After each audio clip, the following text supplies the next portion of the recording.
All Century 21 real estate offices are independently owned and operated.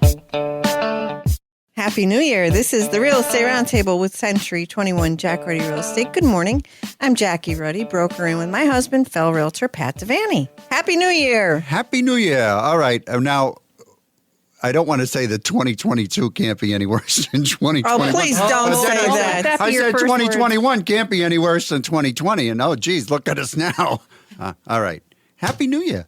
We have with us Michelle Haynes. I'm going to ignore you. Thank you. We have with us for a second week in a row, Michelle Haynes, owner of White Fence Homes. Good morning. Good morning. And Happy New Year. Happy New Year. Thank you for being with us. We're here every Saturday at 11 a.m., Sunday at 11:30 a.m., where we review real estate topics. We have a full-time real estate office with many relentless realtors who have been guiding, assisting, and advising clients in real estate matters for 50-plus years. Wow, 50 years. During the week, feel free to email us with any questions you have at questions@jruddy.com. That's questions@jruddy.com. Or you can give us a call at 570-344-6724. And when you go to jruddy.com, click on the webcam tab and you can see what's going on at Dunmore Corners. You can check the weather with our beautiful new webcam and see what's going on. Crystal clear picture. Yes. Even on a snowy day. Yep. Oh. Check us out on social media. Give us a follow, Facebook, Twitter, LinkedIn, YouTube, Instagram, Pinterest. And view our listings, search the MLS listings, and listen to archive radio shows by going to mobile-friendly jruddy.com, jruddy.com, where there's also all the podcast apps that we are featured on if you like to do the podcast thing. Check it out there. Okay, Michelle Haynes, co-owner of White Fence Homes. Who are you, what do you do, and where do you go, please? We are a local home staging company that also specializes in real estate listing, photography, videography, and also interior redesign services here in Northeast PA. So we travel all the way, anywhere in the region. So Northeast Pennsylvania is our main focus, though. And you're also somebody who has experience, you and your husband, with flipping homes. Last week we spent the whole discussion on flipping. And if you could just reiterate, what is flipping, please? Flipping is taking one of the uglier homes on the block or in the neighborhood, a home that really needs some love, hasn't been shown love in a while, could really use that revitalization, and putting it back on the market in a better condition. So including paint or deeper renovations, kitchen remodels, bathrooms, it could encompass any of that. But it's putting it back on the market for a profit. That's the end goal, is to profit off of. And last week we touched on, is it this the market to purchase a property and flip it? I know there's a lot of buyers that do want properties turnkey. Mm-hmm. But with the real estate values being what they are, is there a profit in flipping these days? Are there deals out there to even do a flip? Yes, there are. It's different than it was when we first got into fixer-uppers back in 2015, my husband and myself in this area. So it's even more important to do the homework, do your spreadsheets, really break down your estimated costs, and again, align yourself with a realtor who can give you the advice on what they believe that property in the condition that you want to present it at could sell for, and just kind of working your number. So there are opportunities. It's different. You're not going to scoop up a property that's been sitting for a year and a half and offer them, 20% less than asking, like you could have just a few years ago. But there are definitely still opportunities. And to your point, turnkey is extremely appealing for first-time home owners. So, there is a sweet spot in Northeast PA for kind of going for the homes that maybe are 3-bedroom, over 1 bath, something that you're going to have the most number of buyers looking at, your typical home buyer looking at. Those typically will do well no matter what the market is doing. Well, there are good flips and there are bad flips in terms of quality workmanship. One of the things with flipping or fixing properties up, it can be looked at through a few different lenses. You had mentioned, seeing flips that are done poorly. But then there's also the other aspect of taking a property that, again, might be the ugliest house on the block. You've put a lot of time, money, investment into making it now look like one of the nicer homes on the block. That can help actually revitalize a neighborhood where there's an example called the broken window syndrome. When there's a property that has that broken window, corner lot, broken window, the neighboring homeowners, after a while, it just psychologically wears on that neighborhood to where they say, well, if that home is going to look like that, why do I need to upkeep my lawn, mow my lawn twice a week like I used to?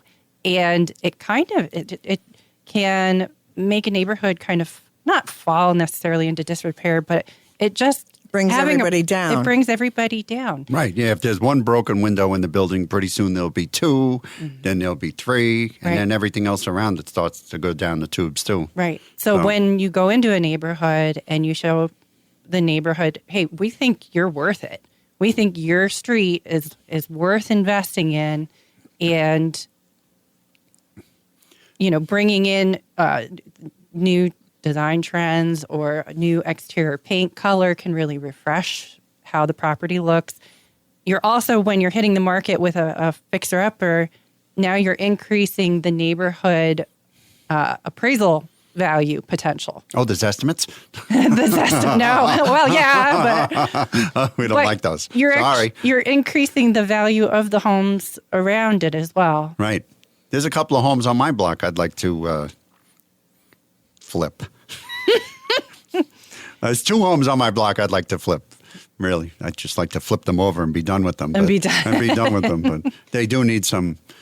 Right, TLC. TLC is the word. Yep. Yeah. Tender loving care. Or a wrecking ball. So I think it'd be extreme to say like it's a service to flip houses, but at the same time, it can actually, that can be right. You can improve a neighborhood. You can help improve a neighborhood. Absolutely.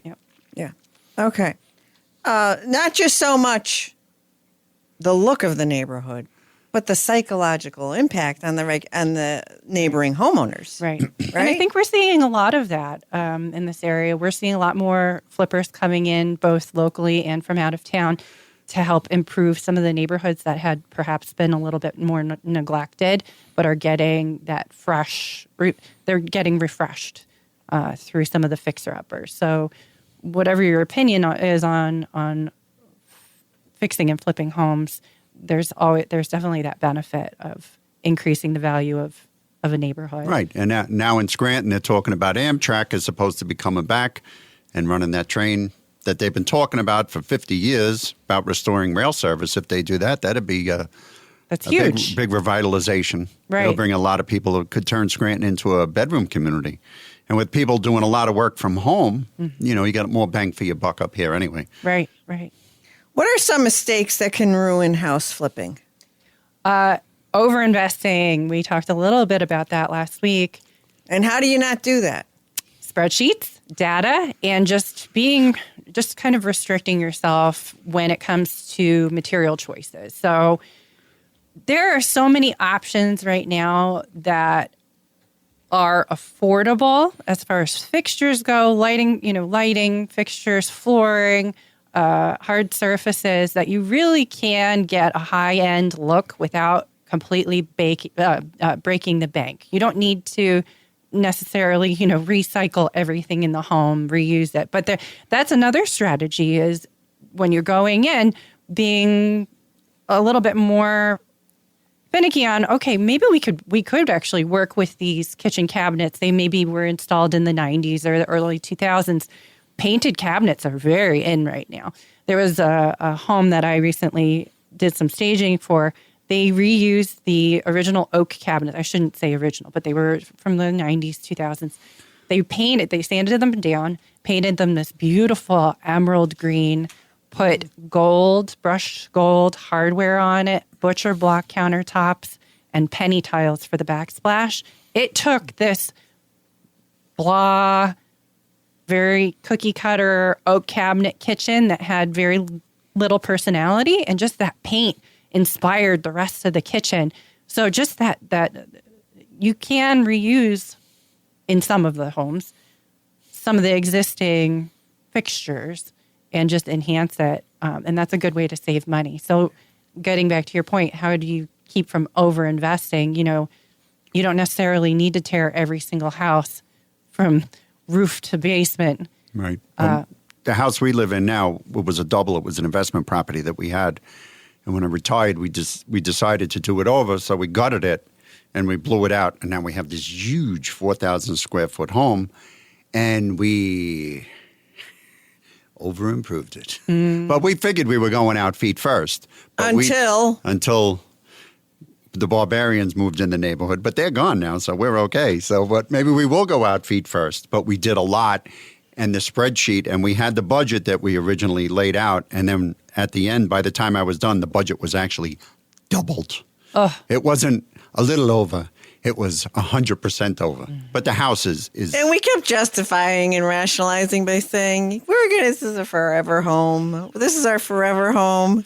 Right. Yeah. But the house, it really did come out beautiful. I mean, but it's, costs add up quick. They do. They do. So, and again, just having people who have experienced that to kind of relay your ideas off of is always extremely beneficial.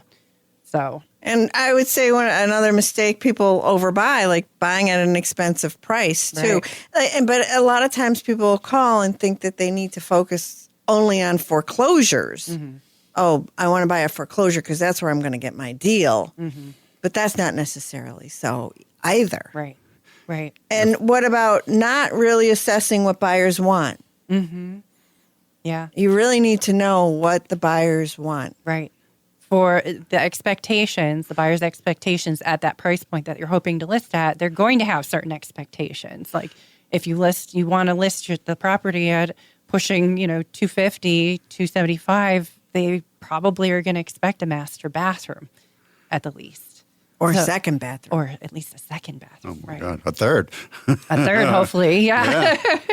But you do have to meet certain expectations, and maybe not having the laundry room in the basement anymore when you're replanning layout and everything, bringing it up to either the first or the second story is going to bring a lot of value, because just knowing, again, like you said, your buyer's expectations when you're hitting a certain market or house demographics, just kind of knowing those expectations and being able to provide that. And the trends, what's in, what's out. Yes, that's always so much fun. Let's talk about that. So white kitchen cabinets are still in. They are. They're just, not everybody loves them. I know that there's going to be listeners out there like, I hate them. I hate them. I can't stand them. Well, do you want to know what Pennsylvania Association of Realtors, they just came out with an article. Tell me. And they predict not so white kitchens. So I'm going to address that too. White kitchens will sell every day, all day right now. People are looking a little bit more for that elevated look, a little bit more personality, like somebody took their time to think about design elements when they were fixing up that property. So giving it something a little bit more visually interesting, perhaps if there's an island, do the island. We've seen a lot of two-toned islands. I think it's a little bit trendy for the purposes of flipping short-term. That'll still work. For my redesign clients, those are the people, my clients who are planning on staying in their property. They want longevity. Maybe they're saying, hey, we're fixing it up now. We want to enjoy it, but we're probably going to be moving in the next 10 years because our kids are growing up and we're not going to be here forever. So we want it to be able to sell, not, this year necessarily, but in the somewhat distant future. Doing more timeless elements is going to be very helpful. So neutral tones. You could still do two-tone kitchens, but maybe leaning more towards doing a wood island rather than the painted color. Right. I think that neutral colors really are the way to go, because I've walked into some houses that the room is blood red. Oh. And some people might love that, but it kind of just, I feel like I'm walking into a cave or a bad horror movie or something. but neutral colors is the way to go. Neutral colors, because the thought is that you can always add pops of color in accents, or artwork, or your furniture, or your area rugs. But providing buyers with that canvas for them to do whatever style. If they're farmhouse, full on farmhouse, if they're boho, if they're transitional style, it'll all work. We want to give them that blank canvas to work off of. Pennsylvania Association of Realtors also predicts bringing in designs with a curve. The color black and nature are going to be popular in 2022, they say. Oh, gosh. So curves, if you don't mind me. Yeah, please. That is a design trend that is kind of up and coming, curved furniture. So rounded sofas again. We saw a lot of that in the 80s, I feel like. This is kind of taking on a 80s meets 70s vibe, though. We're seeing velvets come back in for furniture. Yeah. This is on the opposite end from flipping. Flipping, you want to go with more neutral and everything. But for some of my interior redesign clients who are, maybe I have a client who has a velvet green bed.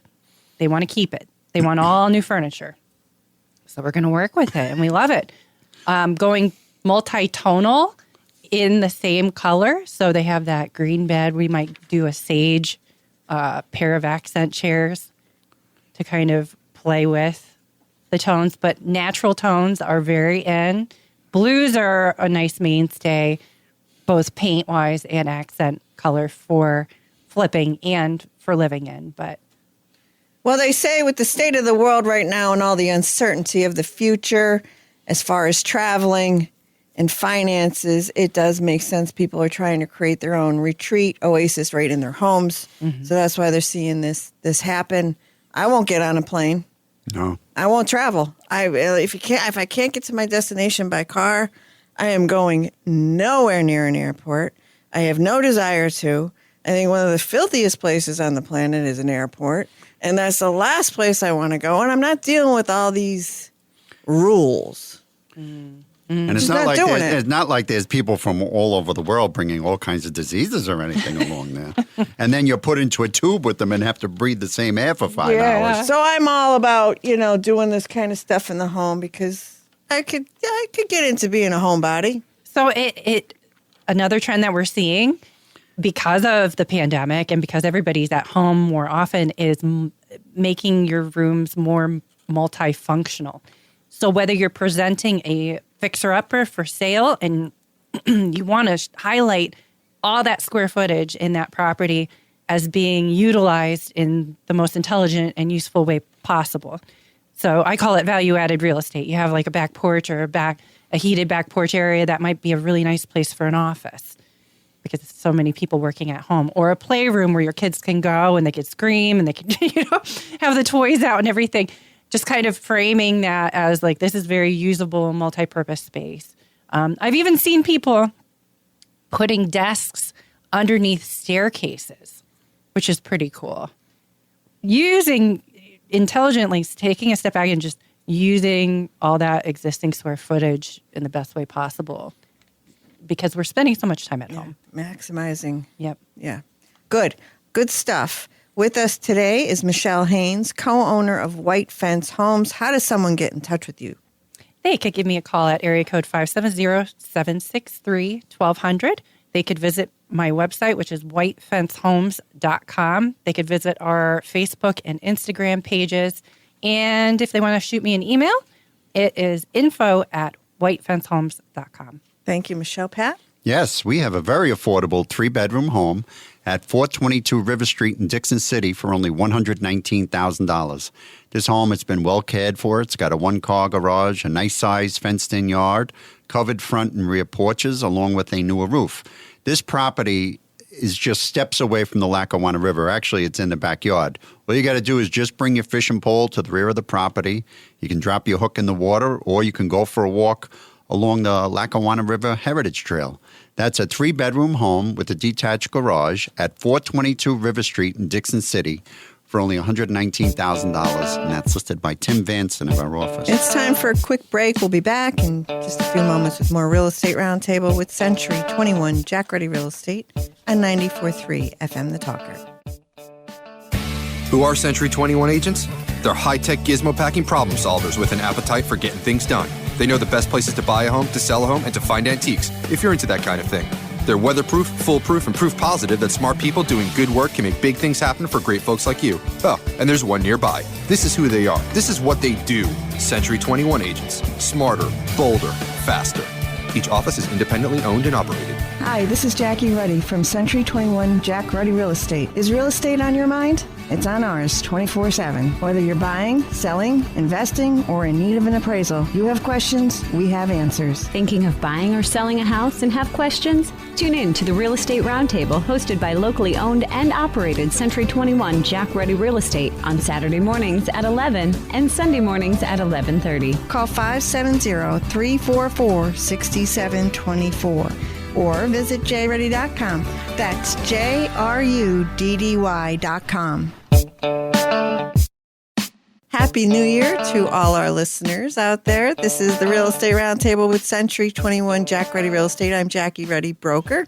And with my husband, fellow realtor, Pat Devaney. Should I say Happy New Year quietly to all the people who were out late last night? Happy healthy New Year. Healthy New Year. And we have with us Michelle Haynes, co-owner of White Fence Homes. Thank you so much. You know, I'm just so happy to be here again. It was so nice being invited back. You guys are a blast. And so are you. And you have so many wonderful real estate topics to share with us. You are a professional home photographer, a professional home stager.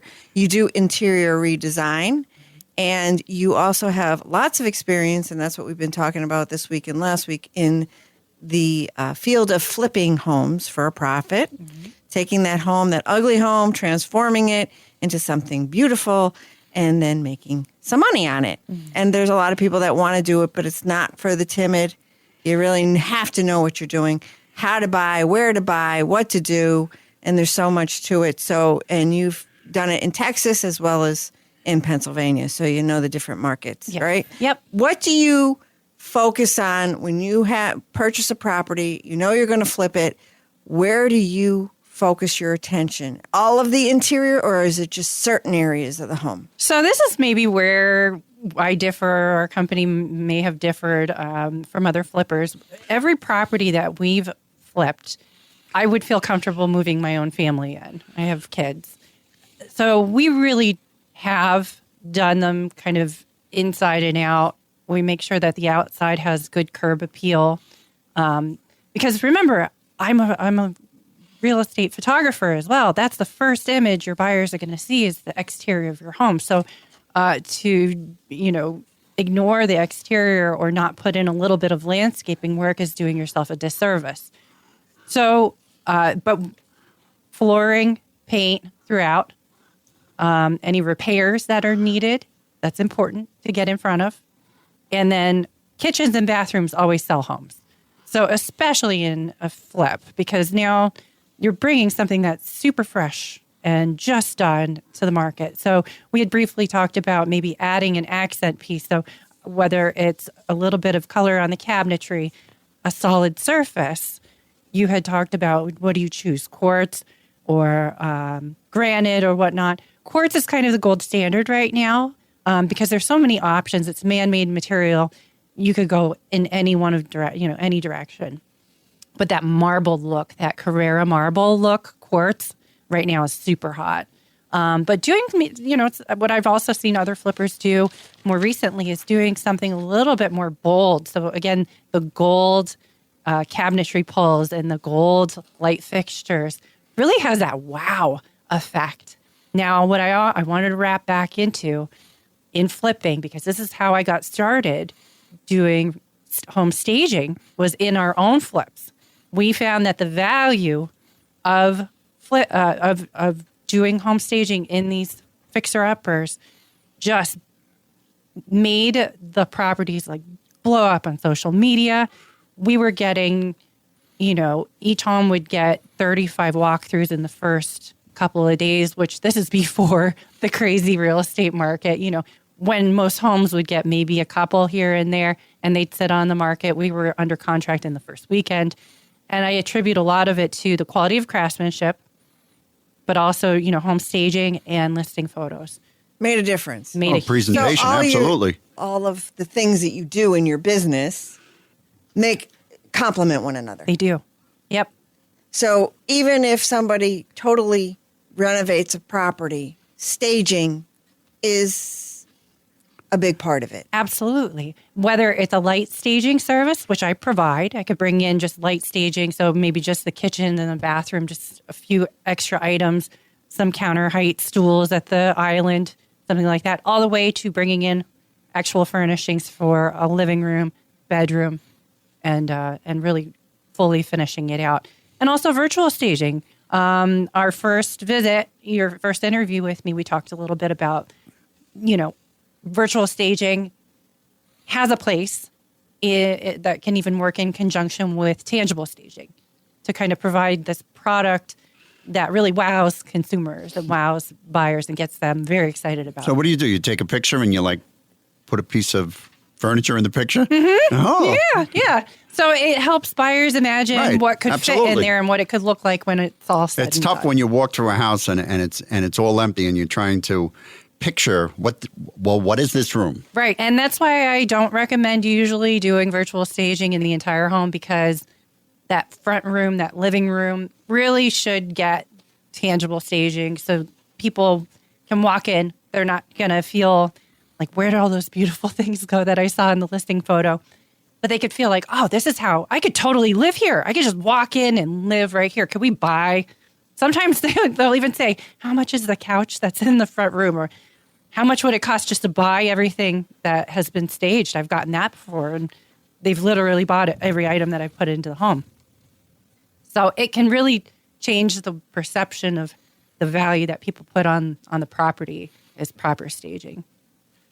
Yeah, well, it's something that I think people have a hard time going into a vacant home and seeing their items. Mm-hmm. Even though it's an empty room, they have a very hard time seeing where things go. Yes, especially TVs, your living room where you spend so much time, in your home.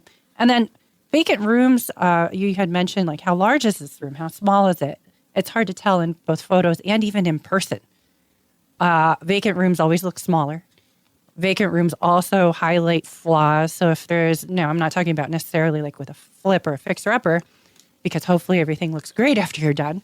But for, an average home, a little scuff mark on the wall or on the carpet or this or that, that's going to be that's going to draw your focal attention in an empty room versus when it has furniture in it that's been staged properly. I don't cover things up, but it takes your focus off of the little flaws here and there so that when you're living in a home, you're really not going to notice some of those things.